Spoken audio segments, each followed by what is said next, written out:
নমস্কার, আমি অভিনন্দা। নোন আননোনের আরেকটি এপিসোডে আপনাদের সকলকে স্বাগত। বিগত দিনে বিভিন্ন জায়গা, বিভিন্ন মানুষের বিভিন্ন গল্প নিয়ে আপনাদের সামনে এসেছি। তবে আজকে যে বিষয় নিয়ে আলোচনা করব, আজকের ঘটনা নয়, তবে বেশ কিছু বছর আগের ঘটনা নয়, একেবারে 91 বছর, প্রায় 91 বছর আগের একটি ঘটনা, একটি খুনের ঘটনা। এবং সেই খুন কিভাবে করা হয়েছিল সেটা যদি স্টেপ বাই স্টেপ আপনারা জানেন, তাহলে বুঝতে পারবেন যে সেই সময়, অর্থাৎ এখনকার দিনে প্রচুর আধুনিক যুগ এবং অত্যাধুনিক সমস্ত কিছু, তাই প্ল্যানিং গুলো সেভাবেই করা হয় একের পর এক, সেরকম ঘটনা আমরা প্রচুর খবরে দেখি।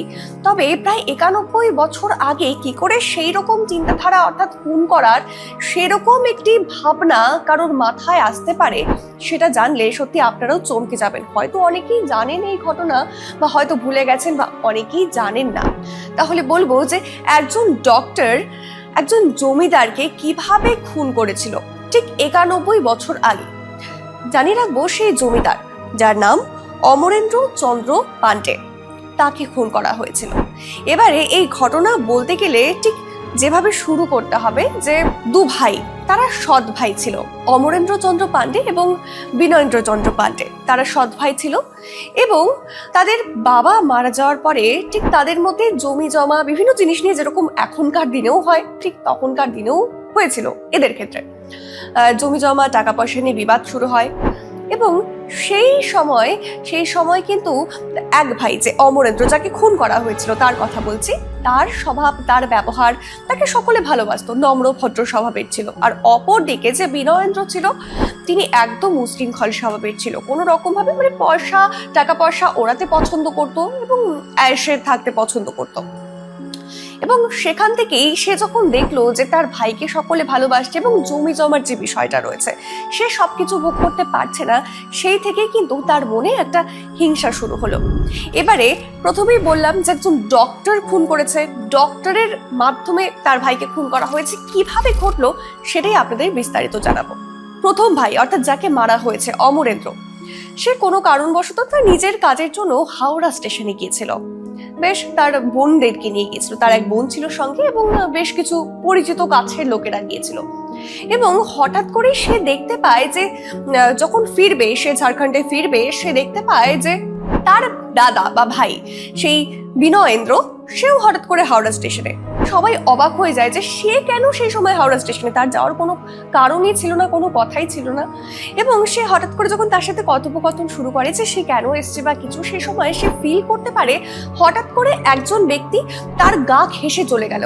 এবং কিছুক্ষণের মধ্যে সে তার বোনকে বললো যে তার শরীরে, অর্থাৎ তার হাতে খুব সম্ভবত খুব সূচ ফুটিয়ে দিয়ে গেল কেউ। এবং হ্যাঁ, জামাটা তুলে সে দেখতে পায় যে হ্যাঁ, তার হাতে কেউ সূচ ফুটিয়েছে। এবং তার বোন লিটারালি দেখতে পায় যে সেখান দিয়ে রক্ত বেরোচ্ছে। এবং তারপর তার বোন বলে, বা সেও বলে যে ব্লাড টেস্ট করাবে বা কিছু, সেই সময়ের কথা বলছি। কিন্তু তার দাদা, যে সে বিনয়েন্দ্র, সে বলে যে হাওড়া স্টেশন, যেখানে রীতিমতো ধাক্কাধাক্কি মারামারিও হয়ে যায় যাতায়াতের জন্য, সেখানে সামান্য একটু ধাক্কা লেগেছে, ছুলে গেছে, মানুষের মাথাও ফেটে যায়, সেখানে সামান্য এটুকুর জন্য সে ব্লাড টেস্ট করাবে? তো এই কথা শুনে খানিকটা সে ভাবলো যে হ্যাঁ, সত্যিই সামান্য ব্যাপার, তাহলে টেস্ট করাবো না। এবং সেই বলে কিন্তু সে চলে গেল।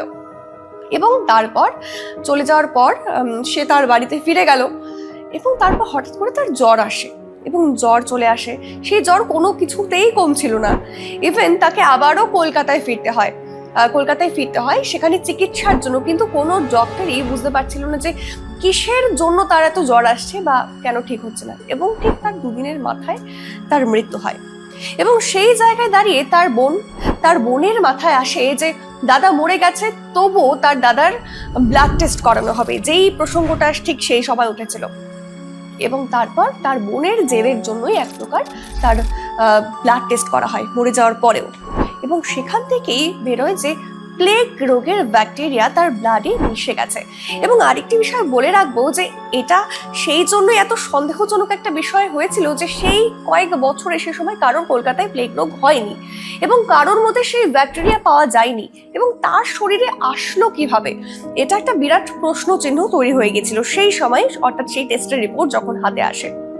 এবং সেখান থেকেই কিন্তু একের পর এক প্রশ্ন উঠতে শুরু করে। এবং যেমনটা বললাম যে তার দাদা সেই বিনয়েন্দ্র যখন হঠাৎ করে আসে, সেই বিষয়টি কিন্তু সকলের মধ্যে একটা প্রশ্নচিহ্ন তৈরি করে দিয়েছিল যে সে হঠাৎ করে কেন এলো। এবং আপনাদের জানিয়ে রাখবো যে সমস্ত ঘটনা, এবং আরেকটি বিষয় বলে রাখতে হবে যে তারা যখন দার্জিলিং এ কোনো একটা কারণে তারা দার্জিলিং এ গিয়েছিল একবার দু ভাই, এবং সেই সময়ও চশমার যে ডাটা থাকে সেটাও কিন্তু তার শরীরে অর্থাৎ অমরেন্দ্রকে আঘাত করার জন্য একবার দেওয়া হয়েছিল। এবং সেই সময় জানা যায় যে ধনুষ্টঙ্কারের যে ব্যাকটেরিয়া থেকে যে জীবাণু থাকে সেটি তার শরীরে প্রবেশ করানোর জন্য হয়েছিল। এটা ধাপে ধাপে জানা যায়, কিভাবে জানা যায় সেই ঘটনাও আপনাদের জানাবো। এবং দুই ভাইয়ের মধ্যে কিন্তু বারংবার ঝামেলা, হাতাহাতি, মারামারি এগুলো হয়ে গিয়েছে। এবং এই যে আপনাদের মাথায় আসতেই পারে যে কিভাবে এলো এই যে ব্যাকটেরিয়া, যেটা সেই সময় কারোর মধ্যে ছিল না, তাহলে এলো কি করে?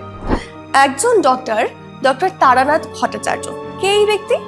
তিনি তখনকার সময় একজন ভালো ডক্টর ছিলেন, ভালো ডক্টর হিসেবে পরিচিত ছিল।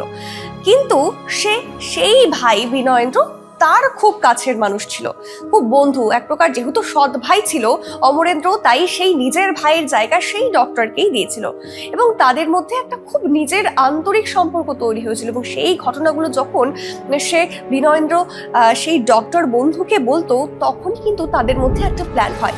এবারে কিভাবে সেই ব্যাকটেরিয়া এলো কলকাতা এবং তার ভাইয়ের শরীরে প্রবেশ হলো, এটা আপনাদের পরের এপিসোডে জানাবো।